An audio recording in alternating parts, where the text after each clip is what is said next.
కంచుకోటలో వరుసగా 3 సార్లు గెలిచారు. ప్రతిపక్షంలో నోరెత్తేవారు లేకుండా చేశారు ఆ ఎమ్మెల్యే. కానీ హస్తం పార్టీ అధికారంలోకి రాగానే సీన్ రివర్స్ అవుతుంది. ఒక్కొక్కరుగా ముఖ్య నాయకులంతా పార్టీని వీడుతున్నారు. దీంతో పార్టీని వీడకుండా నాయకులను అడ్డుకునేందుకు తెగ కష్టపడుతున్నారు ఆ ఎమ్మెల్యే. ఇంతకీ ఎవరైనా? ఎక్కడిది రాజకీయం?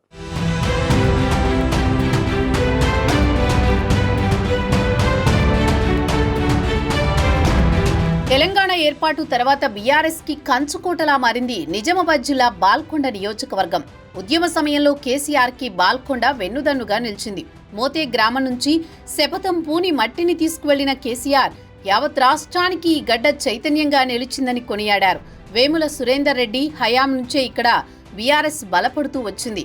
కేసీఆర్ తో ఉన్న సాన్నిహిత్యంతో సురేందర్ రెడ్డి కొడుకు వేముల ప్రశాంత్ రెడ్డికి మొదటిసారి బీఆర్ఎస్ టికెట్ ఇచ్చి బరిలో నిలిపారు.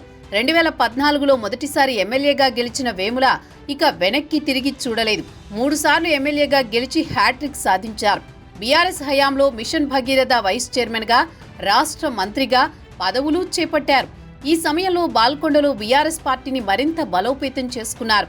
అదెంతలా అంటే ప్రతిపక్ష పార్టీలో అసలు ద్వితీయ శ్రేణి నాయకులే లేకుండా చూసుకున్నారు.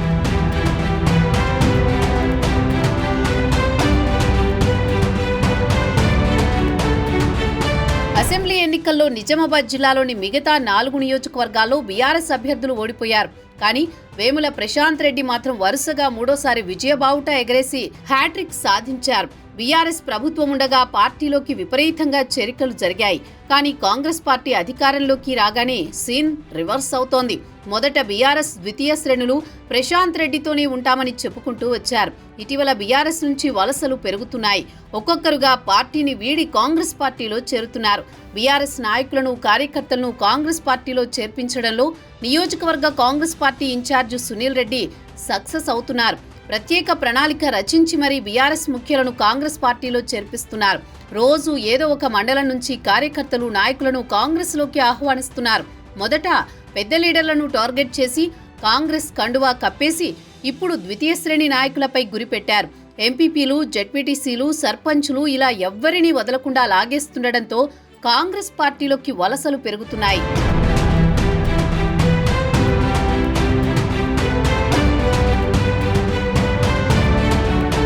కాంగ్రెస్ అధికారంలోకి రాగానే వేములకు అత్యంత సన్నిహితుడిగా పేరున్న రమేష్ రెడ్డిని టార్గెట్ చేశారు. ఆయనకు కాంగ్రెస్ కండువా కప్పేశారు. పార్టీలో చేరగానే ఎన్డీసీసీబీ చైర్మన్ పదవిని కట్టబెట్టారు. ఇక్కడే బాల్కొండలో కాంగ్రెస్ ఆపరేషన్ ఆకర్ష్ సక్సెస్ అయిందని చెప్పాలి. పార్టీలో చేరిన వెంటనే రమేష్ రెడ్డిని ప్రాధాన్యం దక్కడంతో అంతవరకు బీఆర్ఎస్ ని అంటిపెట్టుకుని ఉన్న కేడర్లో ఆలోచనలు మొదలయ్యాయి. ప్రమాదాన్ని గ్రహించిన వేముల వలసలకు అడ్డుకట్ట వేసే ప్రయత్నం చేశారు. నిత్యం కార్యకర్తలు, నాయకులకు టచ్లోకొచ్చారు. కేవలం బాల్కొండ నియోజకవర్గమే కాకుండా జిల్లా బీఆర్ఎస్ పార్టీ కేడర్ని కాపాడుకునే ప్రయత్నం చేశారు. కేడర్లో జోష్ నింపేందుకు పార్టీ తరపున నిరసన కార్యక్రమాలు నిర్వహిస్తూనే నియోజకవర్గంలో విస్తృతంగా పర్యటిస్తూ వచ్చారు. ఇంత చేసినా మళ్లీ వలసలు ప్రారంభం కావడం బాల్కొండ గులాబీ పార్టీలో గుబులు రేపుతోంది.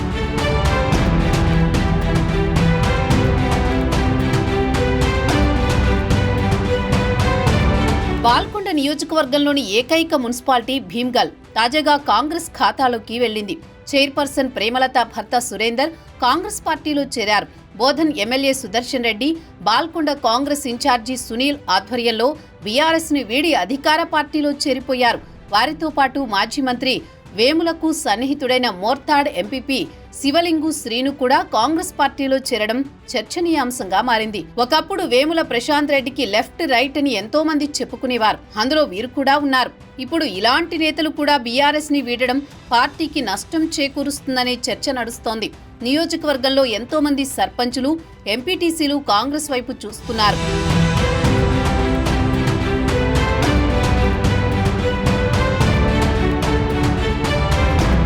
స్థానిక సంస్థల ఎన్నికలు సమీపిస్తున్న సమయంలో బాల్కొండలో వలసలు మాజీ మంత్రిని కలవరపెడుతున్నాయట. 3వ గెలవడంలో కీలకంగా నిలిచిన భీమ్గల్ మండలం నుంచి కూడా కాంగ్రెస్ పార్టీలో చేరికలు ఉండడంతో ఏం చేయాలనే సందిగ్ధంలో పడ్డారు గులాబీ నేతలు. ఉమ్మడి నిజామాబాద్ జిల్లా బీఆర్ఎస్ లో ఒకే ఒక్కడుగా పేరున్న ప్రశాంత్ రెడ్డి సొంత నియోజకవర్గంలోనే పరిస్థితిలా ఉంటే ఇక ఇతర నియోజకవర్గాల పరిస్థితి ఏంటనే ప్రశ్న తెరపైకొస్తోంది. మరోవైపు బాల్కొండ నుంచి చేరే వారికి కాంగ్రెస్ నుంచి ప్రాధాన్యం ఇస్తుందనే చర్చ కూడా జరుగుతోంది. ఈ వలసలు ఇలానే కొనసాగుతాయో లేదంటే గులాబీ నేతలేమైనా ఎత్తుగడలేసి అడ్డుకట్ట వేస్తారో చూడాలి మరి.